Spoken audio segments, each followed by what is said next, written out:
أعوذ بالله من الشيطان الرجيم. بسم الله الرحمن الرحيم. الحمد لله رب العالمين، والصلاة والسلام على سيدنا محمد النبي الكريم وعلى آله وصحبه أجمعين. اللهم لك الحمد حمدا كثيرا طيبا مباركا فيه ومباركا عليه كما يحب ربنا ويرضى. وبعد. د سرور کائنات صلی الله علیه و آله وسلم ژوند. محترم ورونو، زموږ قصه دې ځای ته را رسېدلې وه او خبره دې ځای ته رسېدلې وه چې دغه غزا آیا د مسلمانانو د فار شکست بلل کېدلی سي که یا؟ نو اوس به د هغه ځای څخه را شروع کړو.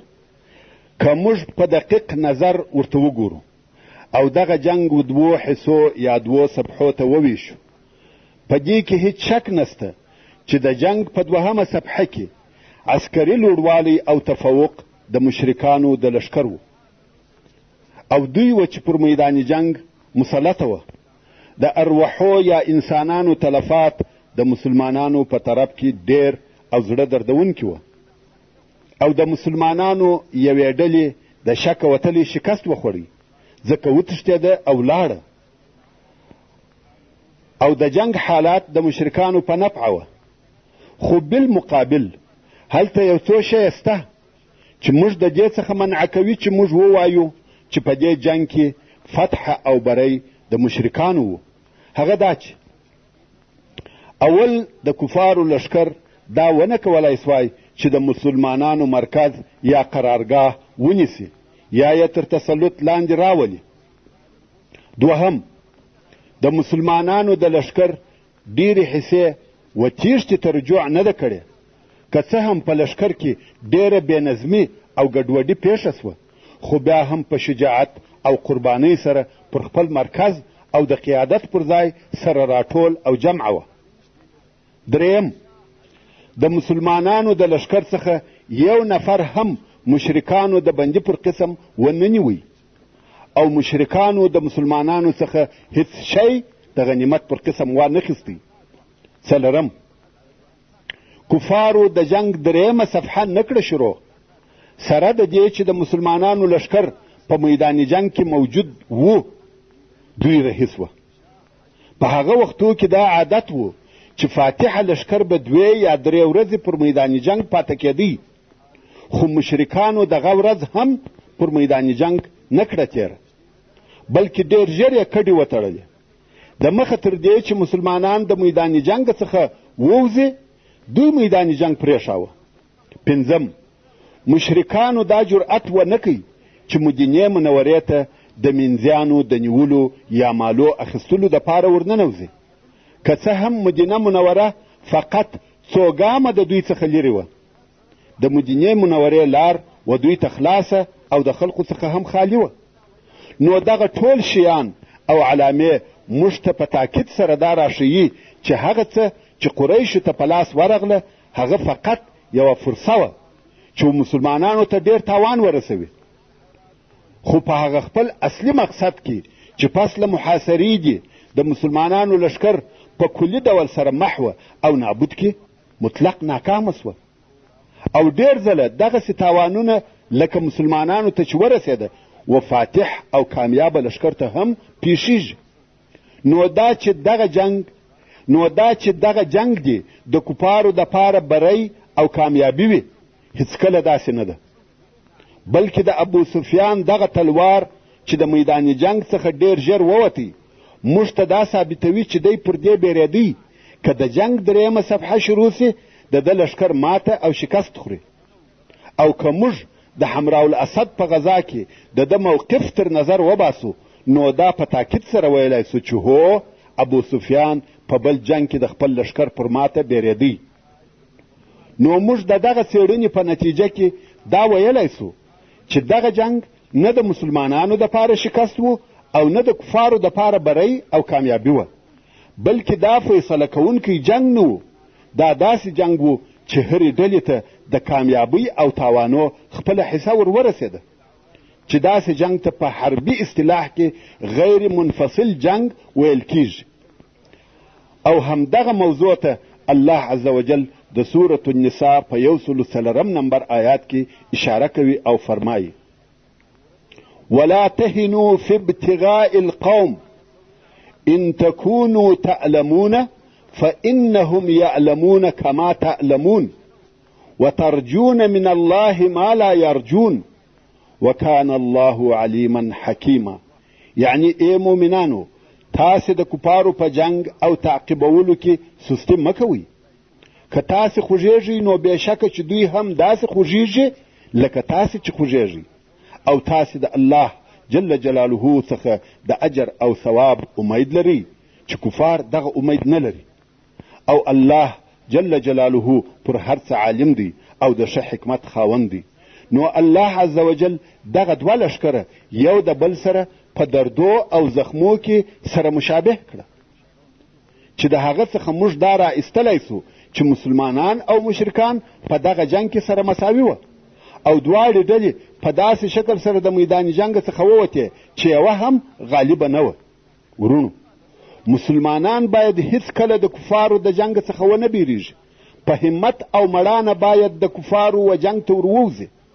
هو په جنگ کې به مسلمانانو ته دردونه، زخمونه، شهادتونه او تکالیف وررسیږي، خو کفارو ته هم په عین شکل سره دردونه، زخمونه، وژنه، ستړیاوې او تکلیفونه وررسیږي. مګر یو فرق موجود دی، هغه دا چې مسلمانان د دغه دردو او زخمو په مقابل کې د خپل رب څخه امیدونه لري. د ابدي ژوند راحتونه، جنتونه او نعمتونه غواړي، خو کفار هیڅ امید نه لري، فقط دغه دنیوي ژوند دی او هغه هم په دغه دردو. د احد پر غزا الهي تعلیق او تبصره. ورونو د الله جل جلاله د طرفه څخه د احد د غزا په متعلق آیاتونه نازل سوه چې د دغه جنگ پر ټولو مهمو نقطو یې مرحله په مرحله روښنایي اچول او هغه سببونه یې روښانه کړه چې دغه تاوانونه یې په وجود راوړه او د ځینو مسلمانانو هغه ضعیفه اړخونه یې ښکاره کړه کوم چې تر اوسه پورې په ځینو کسانو کې موجود وه. هغه کسان یې متوجه کړه چې په دغسې مهم او فیصله کوونکو وختو کې د هغو واجبه وظیفه څه شي ده او د دغه امت چې تر نورو امتو افضل او بهتر دی هدف او مقصد څه شي دی. او بیا قرآن مجید د منافقینو حالات بیان کړه، هغه یې رسوا کړه، د هغو هغه د زړه حالات یې ښکاره کړه چې د الله او رسول الله صلی الله علیه و آله وسلم سره عداوت و او هغه وسوسې او شبهې یې ایسته کړې چې د ضعیفه مسلمانانو په زړو کې ورګرځېدلې. هغه دسیسې او فتنې چې منافقینو او د هغو ورونو یهودو په مسلمانانو کې نشرولې هغه یې واضحه او افشا کړې و هغه حکمتو او شو مقصدو ته اشاره وکړه کم چې د دغه جنگ په نتیجه کې په وجود راغله. مقصد دا چې د سورت آل عمران 80 آیاته د احد د جنگ په باره کې نازل سوه چې د جنگ اوله مرحله د الله عز وجل په دې قول سره شروع کیږي چې فرمایي وَإِذْ غَدَوْتَ مِنْ أَهْلِكَ تُبَوِّئُ الْمُؤْمِنِينَ مَقَاعِدَ لِلْقِتَالِ. یعنی کم وخت چې ته د ورځې په اول کې د خپله کوره څخه ووتې او په احد کې د مؤمنانو ته د جنگ دپاره ځایونه تیارول یا آماده کول او هغه آخرنی آیات چې د احد د جنگ پر نتیجه او حکمت شامله او جامعه تبصره کوي د الله عز وجل هغه قول دی چې فرمایي ما كان الله ليذر المؤمنين على ما أنتم عليه حتى يميز الخبيث من الطيب وما كان الله ليطلعكم على الغيب ولكن الله يجتبي من رسله من يشاء. یعنی الله عز وجل داسې نه دی چې مؤمنان پر هغه حال پرېږدي چې همدا اوس تاسې یاست تر څو چې الله جل جلاله ناپاکه د پاکو څخه جلا نه کړي. یعنی تاسې امتحانوي چې صادق او منافق مو سره جلا سي او الله جل جلاله داسې نه دی چې تاسې په غیبو باندې خبر کړي چې د منافقانو فرق او تمیز د مخلصانو څخه بېله امتحانه څخه وکړي. مګر الله عز وجل د خپلو رسولانو څخه هغه څوک اختیاروي چې دی عز وجل یې اراده وکړي. یعنې دغه د غیب اطلاع په خپلو رسولانو کې هغه چاته ورکوي چې د ده عز وجل خوښه وي. فآمنوا بالله ورسله وإن تؤمنوا وتتقوا فلكم أجر عظيم. نو ای مؤمنانو تاسې پر الله جل جلاله او د هغه پر رسولانو ایمان او یقین ولرئ. که تاسې پر ایمان قائم پاته سئ او د بدو کارو څخه ځانونه وساتئ پس نو تاسې ته ډېر لوی اجر دی چې هغه جنت دی.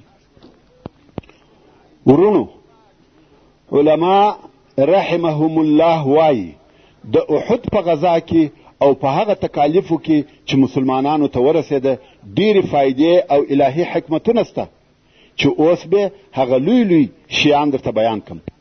اول مشوره، هغه چې رسول الله صلی الله علیه و آله وسلم پر خپل ځان عملي کول. هر هغه کار چې به د مشورې لایق و رسول الله صلی الله علیه و آله وسلم به په هغه کار کې د خپلو اصحابو کرامو سره مشوره کول. موږ ولیده چې رسول الله صلی الله علیه و آله وسلم دا نکړه خوښه چې د خپلو اصحابو د هغه مشورې څخه مخالفت وکړي کوم چې ویل دښمن ته وروځو. که څه هم د رسول الله صلی الله علیه و آله وسلم دا خوښه وه چې په مدینه منوره کې پاته سي. دوهم، په دغه غذا کې منافقان په ښکاره سره معلوم سوه چې د دوی په حرکتو او افعالو مسلمانانو ته حکمتونه او مقصدونه په لاس ورغله چې مهم مقصد دا سو چې مسلمانان یې د منافقانو د اختلاط څخه جلا کړه او دا د مسلمانانو دپاره په وروسته کې ډېرې فایدې درلودې. نن ورځ به مو هم داسې مثالونه لیدلي او اورېدلي وي. موږ ولیده چې عبدالله ابن ابی ابن سلول 300 نفره خپل متابعین پس له هغه څخه چې د مدینې منورې څخه د مسلمانانو سره راووتل بیا یې د رسول الله صلی الله علیه و آله وسلم او مسلمانانو څخه څنګه جلا کړه. په ښکاره سره یې دا بهانه جوړه کړه چې رسول الله صلی الله علیه و آله وسلم د هغه مغروره ځوانانو رایه قبوله کړه او ما غوندې د عقل او تجربو د خاوند رایه یې پرېښول. خو په حقیقت کې د جنگ نه غوښتی، نه غوښته چې ځان د خطر وضعیو ته ورواچوي چې دا د منافقانو د هغه معلومو علامو څخه دی. دوی غواړي چې د اسلام په نامه سره غنیمتونه لاسته راوړي او د اسلام په لار کې د ستړیاو او تاوانو څخه ځان وساتي. دوی په اسلام پورې په دغه 2 سببه لاس نیولی دی، یا دا چې د اسلام غنیمتونه غواړي یا دا چې د اسلام په نامه ځان د مصیبتو او تکالیفو څخه ساتي. دریم، رسول الله صلی الله علیه و آله وسلم په دغه جنگ کې د کفارو څخه مرسته او کومک ونه غوښته یا اصلا د هغو کومک نه کوي قبول. که څه هم د مسلمانانو شمیر ډېر لږ و خو بیا یې هم د یهودو هغه کومک نه کوي قبول چې د قومي تعصب په سبب د احد جنگ ته وتلي وه. ابن سعد رحمه الله په خپل طبقات کې وایي چې رسول الله صلی الله علیه و آله وسلم وفرمایل لا نستنصر باهل الشرك على الاهل الشرك، یعنی موږ پر مشرکانو په مشرکانو سره کامیابي نه غواړو. څلورم، که موږ د دغه جنگ چې د مسلمانانو او کفارو په مابین کې و ټوله وخت متوجه سو وبه وینو چې دغه وخت 2 حصو ته ویشل کیږي. اوله حصه یې هغه ده چې مسلمانانو خاصتا غش ویشتونکو د خپل قائد رسول الله صلی الله علیه و آله وسلم اوامر عملي کړي وه، پر خپلو ځایو ټینګ ناست وه. نو نتیجه یې څه شوه؟ نصرت د مسلمانانو د لښکر و او شکست د کفارو په لښکر کې شروع سو. ډېر ژر د 3,000 نفرو مشرکانو په زړو بیره ننوته، خپل ځایونه یې پرېښول او په تېښته یې شروع وکړه. او دا د جنگ هغه وخت او هغه حصه ده چې الله عز وجل د هغه په باره کې فرمایي ولقد صدقكم الله وعده اذ تحسونهم باذنه، یعنی په تحقیق سره الله جل جلاله خپل وعده تاسې ته رښتیا کړه کم وخت چې تاسې د الله په امر سره کافران وژل. دا خو د جنگ اوله صفحه یا اوله حصه وه. اوس د جنگ و 2مې حصې ته راسه. دا هغه حصه ده چې مسلمانانو په مشرکانو پسې ځغستل او د هغو څخه یې غنیمتونه اخیستل. په دغه وخت کې چې هغه غشي ویشتونکو د هغه غره څخه چې دوی پر ناست و خپلو ورونو ته وکتل چې تورې په لاس په دښمنانو پسې ځغلي، مالونه او غنیمتونه ټولوي، دوی ته هم دا میل او رغبت پیدا سو چې دوی هم د نورو مسلمانانو سره د غنیمتو په ټولولو کې اشتراک وکړي. دغه میل په دوی کې دا فکر پیدا کړي چې د رسول الله صلی الله علیه و آله وسلم د اوامرو وخت پای ته ورسېدی او دوی اوس د هغه اوامرو څخه آزاد دي. پر دوی دا نه ده لازمه چې تر هغو پورې دلته کښېني چې د رسول الله صلی الله علیه و آله وسلم د طرفه امر ورته راځي. نو ویل راځئ جنگ خلاص و. دا د دوی اجتهادي فکر یا اجتهاد و. خو د دوی په دغه اجتهاد کې د دوی امیر عبدالله ابن جبیر رضی الله تعالی عنه او ځینو نورو اختلاف ورسره وکړي، مګر د دغه فکر او اجتهاد خاوندان د غره څخه کښته سوه او د غنیمتو په ټولولو کې یې حصه واخیسته. د دوی د دغه مخالفت نتیجه څه شي سوه؟ هغه بیره چې د کفارو په زړو ننوتلې وه هغه د کفارو په نوې حمله بدله سوه. هغه خالد ابن ولید چې د تیښتې په حالت کې و د چم او حیلې په فکر کې سو. شاوخوا یې وکتل، ویلې ده هغه غر چې ټینګ ساتل سوی و اوس د هغه غشي ویشتونکو څخه خالی دی، لکه نن ورځ چې د اسلام قلعه د ساتونکو څخه خالی ده. نو یې یو عسکري فکر په سر کې پیدا سو. فورا دی او د ده ملګري د هغه غره و خواته ور وګرځېده. هغه لږ کسان چې پر غره پاته وه هغه په شهادت ورسول او مسلمانان د شا د طرفه په غوښو ولي. دا وار بیره د مسلمانانو په زړو ننوتل او هغه پیښه سوه چې د مخه مو درته بیان کړه.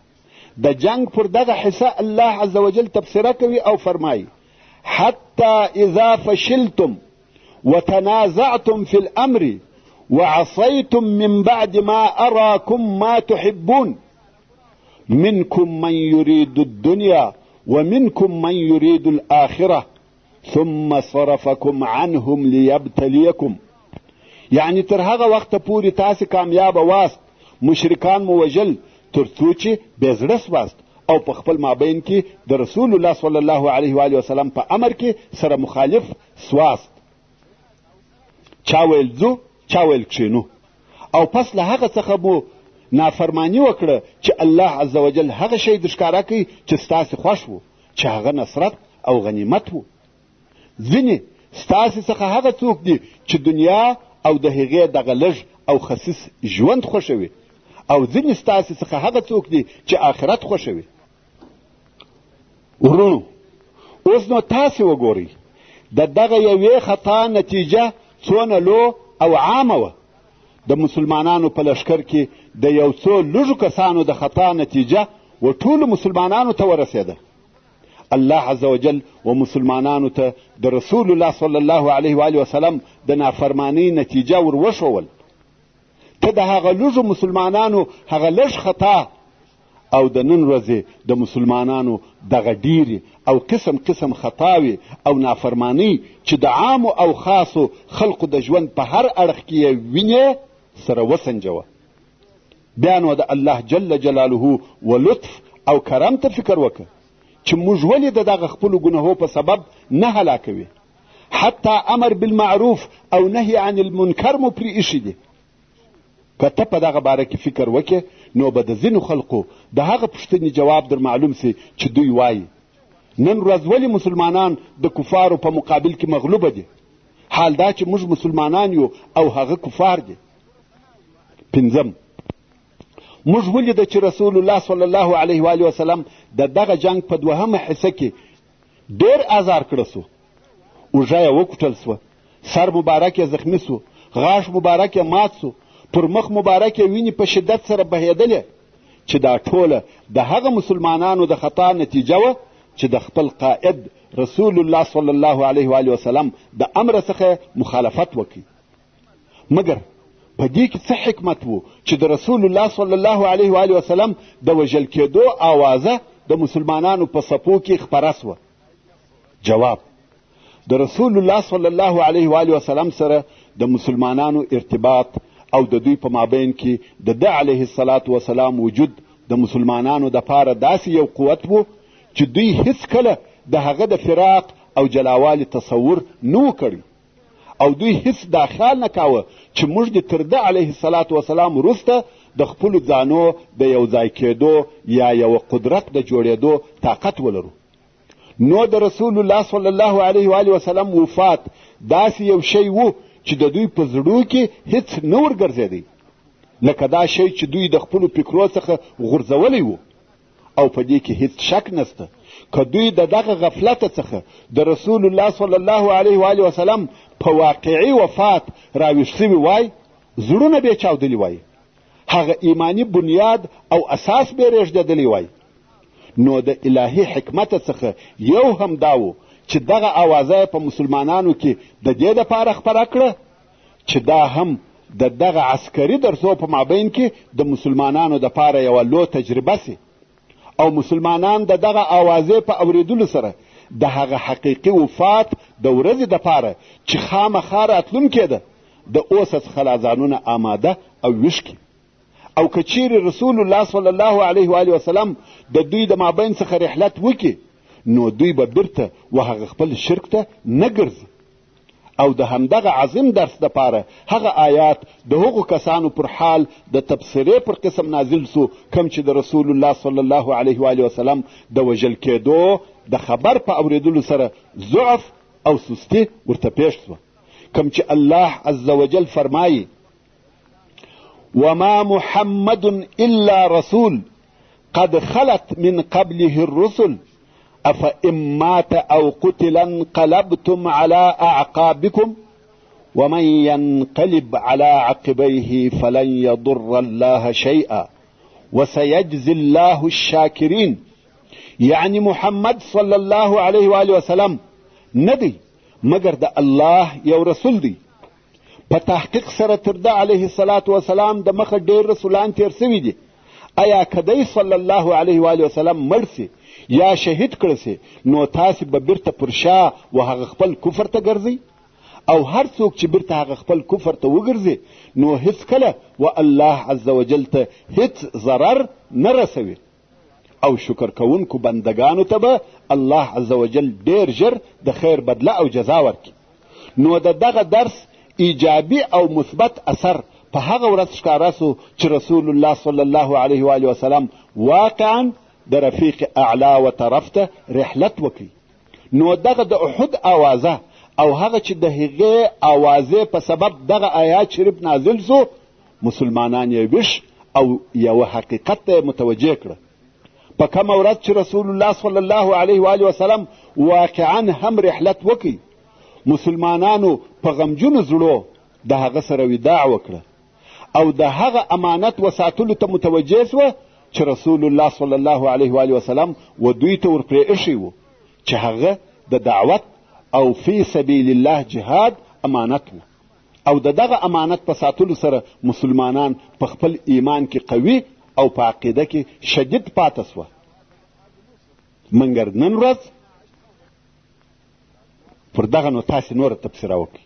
شپږم، د انبیا علیهم السلام د ژوند عادت داسې وي چې یو وار په امتحان مبتلا کیږي او بیا آخرنۍ کامیابي د دوی وي. او په دې کار کې حکمت دا دی که همیشه کامیابي د انبیا علیهم السلام سره وي نو به په مسلمانانو هغه څوک ننوځي چې واقعا مسلمانان نه دي، نو به صادق او منافق نه سره پیژندل کیږي. او که همیشه شکست د دوی سره وي نو هغه د بعثت او نبوت مقصد نه ترسره کیږي. نو د الهي حکمت دا تقاضا وه چې نصرت او شکست یې دواړه سره یو ځای کړه چې صادق د کاذبه څخه معلوم او جلا سي. او دا هم په دې سبب چې د منافقانو نفاق د مسلمانانو څخه پټ و. کم وخت چې د احد دغه قصې پیښې سوې او منافقانو هغه خپل نفاق په قول او عمل کې ښکاره کوي مسلمانان پوه سوه چې دوی د دوی په لباس کې دشمنان لري، نو و هغو ته آماده سوه او د هغو څخه یې ځانونه وساتل. محترم ورونو، څرنګه چې فته پای ته ورسېده او داسې راته معلومیږي چې زموږ هره فته به د قصې په مابین کې پای ته رسیږي، نو د قصې پاته واقعات به په راتلونکي ما پته کې واوري ان شاء الله تعالی. وصلى الله تعالى على خير خلقه محمد وآله وأصحابه وأهل بيته أجمعين. والسلام عليكم ورحمة الله وبركاته.